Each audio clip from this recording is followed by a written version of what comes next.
Whereas universal and lasting peace can be established only if it is based upon social justice. Considerando que existen condiciones de trabajo que entrañan tal grado de injusticia, miseria y privaciones para gran número de seres humanos. 以致产生如此巨大的动荡，使世界和平与和谐遭受危害。 Принимая во внимание срочную необходимость улучшения этих условий. Par exemple, en ce qui concerne la réglementation des heures de travail, la fixation d'une durée maximum de la journée et de la semaine de travail, Regelung des Arbeitsmarktes, Verhütung der Arbeitslosigkeit. وتوفير أجر يكفل ظروف معيشة مناسبة. Protección del trabajador contra las enfermedades, sean o no profesionales, y contra los accidentes de trabajo. La protección des enfants, des adolescents et des femmes. Пенсии по старости и инвалидности. Protection of the interests of workers when employed in countries other than their own. Anerkennung des Grundsatzes gleicher Lohn für gleichwertige Arbeit. 承认角色自由的原则。 Organización de la enseñanza profesional y técnica y otras medidas análogas. Attendu que la non-adoption par une nation quelconque d'un régime de travail réellement humain is an obstacle in the way of other nations which desire to improve the conditions in their own countries. فإن الأطراف السامية المتعاقدة تقرر مدفوعة بمشاعر العدالة والإنسانية. А также желанием обеспечить прочный мир во всем мире. 并为实现本序言所提出的各项目标 Agreed to the following constitution of the International Labour Organization. The ILO has a constitutional responsibility to build a future of work which corresponds to our mandated goals of social justice. We have 100 years of experience in making our world a fairer, safer place to work and a better place to live.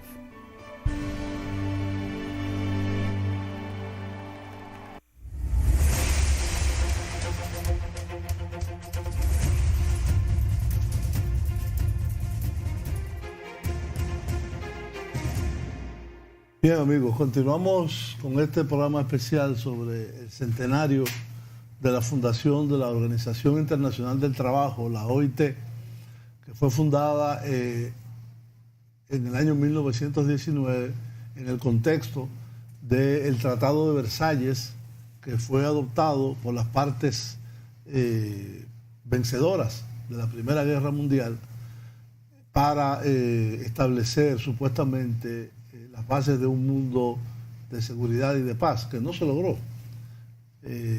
Como decía don José en el segmento anterior, en el año 1937, la Liga de las Naciones, que fue el antecedente de la actual Organización de las Naciones Unidas, colapsó, se retiraron la mayoría de los Estados Unidos no participó en la Liga de las Naciones y fue el que la propuso, y eso dio pie a iniciar las hostilidades y el proceso de la Segunda Guerra Mundial. Después de la Segunda Guerra Mundial se hace otra arquitectura distinta. En el año 1944 o 45 se comienza a crear todo el entramado de los organismos y la Organización de las Naciones Unidas, que en estos últimos 70 años se ha mantenido, por lo menos en términos globales, la paz, aunque ha habido conflictos localizados y regionales.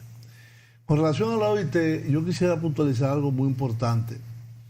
La OIT es probablemente la primera organización multilateral internacional, que bien como dice don José, es la única organización tripartita, es decir, que incluye tres partes: gobierno, empleadores y trabajadores. Es el resultado de las condiciones de trabajo y de las condiciones en que se desenvolvía el mundo del trabajo antes de la Primera Guerra Mundial y durante la Primera Guerra Mundial, y que dio como consecuencia, entre otras, grandes transformaciones y revoluciones sociales, como fue la Revolución Rusa en 1917, la Revolución Alemana, que fracasó en 1918, y muchos otros, y el movimiento que se inició de descolonización justamente después de la Primera Guerra Mundial. La OIT introdujo cosas muy importantes y que el movimiento obrero y el movimiento de los trabajadores exigía por mucho tiempo, y era las 3-8 que se le llamaban: 8 horas de trabajo, 8 horas de descanso y 8 horas de sueño. Es decir, en la medida que esto le daba cierta dignidad al trabajo. También el salario básico, el salario vital, como dice el documental que vimos de la OIT del centenario, que aquí le llamamos el salario mínimo, cuando aquí hay 14, no uno, parece que hay 14 sueldos, 14 precios distintos para los artículos que tienen que consumir los trabajadores, pero por lo menos se ha caminado en ese sentido. Por eso hay algunos países, comenzó en Francia, en Alemania y en otros países europeos, se están planteando que si hay escasez de trabajo, de que hay un desempleo alto, como se hizo en el 1919, ¿por qué no reducir la jornada de trabajo? ¿Por qué tiene que ser 8 horas o 9? ¿Por qué no puede ser 6? Y de esa forma hay más disponibilidad de trabajo para que las distintas componentes de la sociedad lo asuman. En aquel momento, en el 1919, no había derechos de la mujer, casi ninguno, ni siquiera derecho a voto. Hoy en día la mujer es un ente que participa en igualdad de condiciones, aunque no en igualdad de condiciones salariales de los hombres. Hay una brecha salarial que es una de las metas que la comunidad internacional y en particular la OIT se ha propuesto. El sistema de seguridad social. Ahorita hablábamos del sistema de seguridad social, pero esa seguridad social debe por lo menos incluir las condiciones base del trabajo, la remuneración básica del trabajo y derechos a la salud y a un retiro a la vejez decente que le asegure condiciones de sobrevivencia a la gente. Hoy en día en nuestro país eso no existe. Hoy en día no hay. Por lo menos un sistema de pensiones generalizado en cual los envejecientes entre los 60 y los 65 años, vamos a tomar 65, no tan joven como 60, puedan realmente retirarse con un salario base por lo menos. No existe, es decir, eso es algo casi común, a pesar de que hay fondos de pensiones que acumulan. Todavía tenemos una agenda muy importante en el país y en la cual yo creo que la OIT, en el asunto del salario mínimo, en el asunto de la organización sindical y los derechos sindicales, aquí donde quieren hacer un sindicato votan a todo el mundo y no pasa nada y va en contra del Código Laboral. En cuanto a las pensiones y el derecho a la salud, todavía tenemos una agenda muy larga y la OIT puede ser un gran acompañante, pienso yo, de este proceso. Bueno, primero quiero referirme a dos personajes que aparecieron en el video. Uno fue el primer director de la OIT, que aquí la gente conoce mucho en la capital. El nombre de él, pero no sabe quién es Albert Thomas. Mucha gente cree que Albert Thomas era un americano o un inglés y es un francés socialista que fue el primer director de la OIT. Y el último que salió, que es Guy Ryder, es el actual director. Que viene del movimiento sindical, fue el secretario general de la Confederación Internacional neozelandés. de Organizaciones Sindicales Libres. Son dos personajes que aparecieron en el video, que es bueno identificarlos porque tienen relacionados con la OIT. Sobre lo que yo no sabía que Albert Thomas era sido el primer mucha gente considera director como un chiste. Yo ayudaba a Jackie Núñez cuando hacía Cultura con Sabrosura. Entonces no es Albert Thomas, es Albert Thomas. Porque es en francés. Sí. Bueno, sobre lo que Mónica preguntó en el segmento anterior, ¿cuáles son las dos cosas más conflictivas de convenios de la OIT en la República Dominicana hoy? Son el convenio 87 y el convenio 98. Esos convenios se refieren primero a la libertad sindical y segundo, la contratación colectiva. ¿Qué es la libertad sindical? La libertad sindical es el derecho que tiene un trabajador a pertenecer a una organización sindical libremente. Segundo, a mantenerse en esa organización o salirse o desafiliarse. Eso es el principio de la libertad sindical. Asimismo, los sindicatos... Y a poder formar sindicatos. Bueno, pertenecer, por eso formar. Sí, el trabajo. Sindicato, porque aquí hay empresas donde se forma un sindicato y para afuera que va todo el mundo. Por eso se limita el derecho que tiene el trabajador a escoger el sindicato. Es la violación. Sí. Todo lo que sea una violación a que el trabajador escoja, se mantenga o salga cuando él quiera, es violación a la libertad sindical, porque eso está establecido. Asimismo, los sindicatos forman federaciones, las federaciones forman confederaciones. Entonces, el derecho de un trabajador es lo mismo que el derecho de un sindicato a pertenecer a una federación, mantenerse o salirse. Yo, mi primer libro que hice fue en el año 62 sobre libertad sindical. Cuando Ángel Miolán, que era el que dirigía la parte social del PRD, mandó una carta a todas las organizaciones sindicales de los ingenios azucareros y de las empresas del Estado para que formaran una sola central sindical dirigida por el PRD que gobernaba en esa época. Y era una violación a la libertad sindical, y yo explico ahí lo que es la libertad sindical y el derecho que tiene que tener. Aquí en estos convenios 87 y 98, primero de la libertad sindical, no existe una libertad sindical. Porque, por ejemplo, en la zona franca, el Estado le garantiza al inversor que va a haber paz laboral. ¿Y qué es la paz laboral? Que no va a haber sindicato. Sí. Entonces, se va a formar un comité para hacer un sindicato, van al Ministerio de Trabajo, y el Ministerio de Trabajo lo que llama al patrón y le dice, mira, aquí hay 3 o 4 fulano y fulano que quieren hacer un sindicato.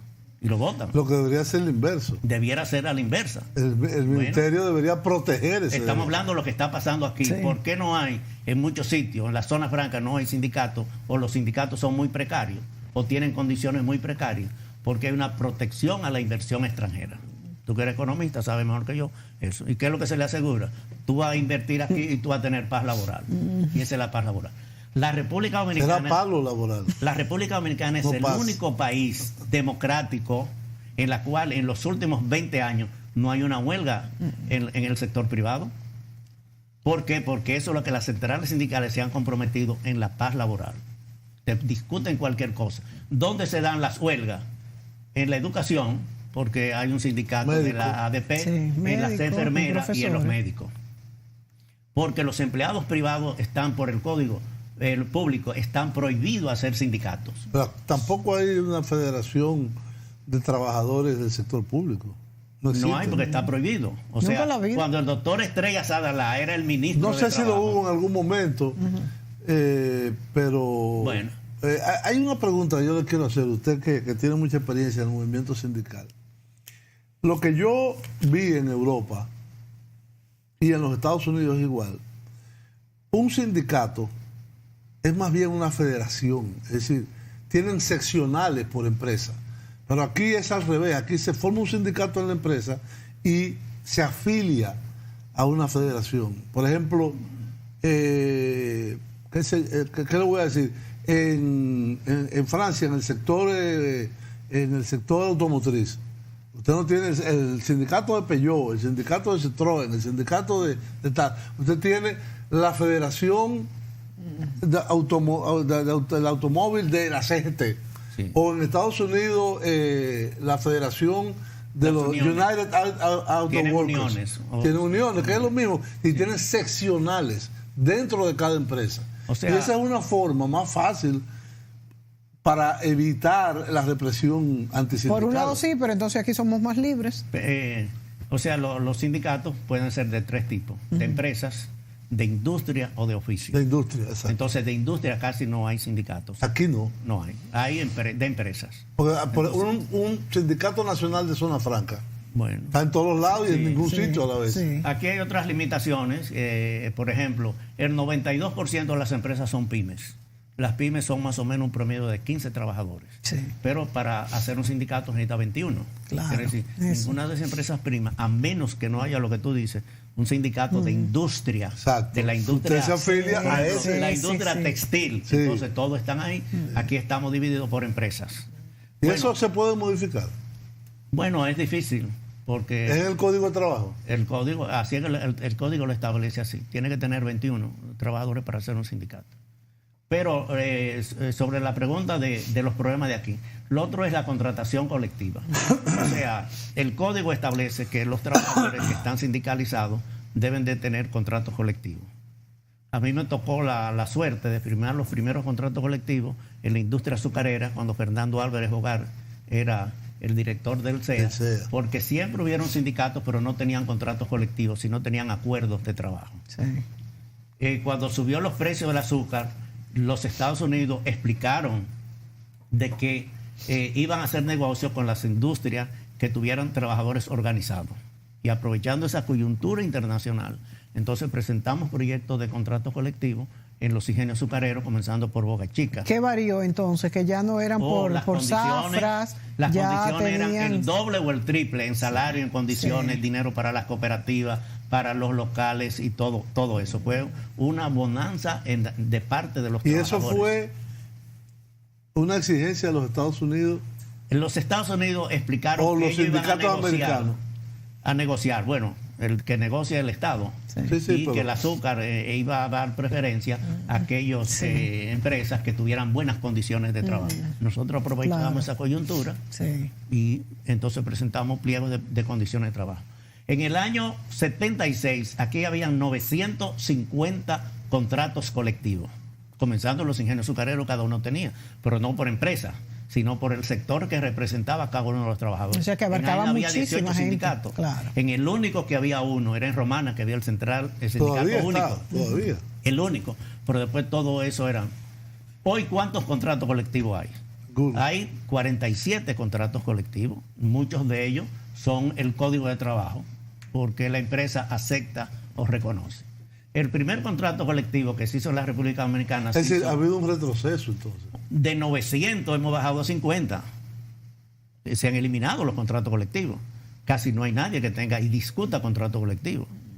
Porque los patronos, bueno, negocian una condición contigo. Ahora están discutiendo los salarios. Tú conoces, por ejemplo, en Europa, los sindicatos, ¿qué aumento de salario piden? ¿El 1 o el 2%? Bueno, Pero te piden otras cosas sociales que benefician a ti y a tu familia. Sí. Por ejemplo, ahora mismo, ¿qué se está discutiendo en España? Que los trabajadores, padres, que su esposa tiene hijos, puedan tener vacaciones ellos. Sí, que la licencia de maternidad sean de 5 semanas para tú tener eso. Eso es más que salario. Sí. Claro. Entonces nosotros lo que discutimos aquí es salario, pero no discutimos. Por ejemplo, nosotros en Santiago, en la tabacalera, en un mes, a los trabajadores tenían 4 salarios mensuales. El salario normal, la regalía pascual y 2 meses de bonificaciones. Y negociamos con la empresa para uno de esos meses dedicarlo para formar una escuela para los hijos de los trabajadores. Y se formó el Colegio La Esperanza, que ha sido un modelo de escuela en Santiago de educación, con la ayuda de la zona franca. En la tabacalera, en la compañía anónima tabacalera. La tabacalera aportó en aquella época, era mucho, 20,000 pesos, que eran $20,000, y con eso hicimos un colegio para los hijos de los trabajadores. O sea, en nuestro país no se ha logrado. Las reivindicaciones no están solo en el salario. Vamos a la pausa, José, y seguimos en esa línea de entender que en otros países estas reivindicaciones no solamente son de dinero, sino muchas otras cosas que ayudan no solamente al trabajador, sino a su familia. Volvemos.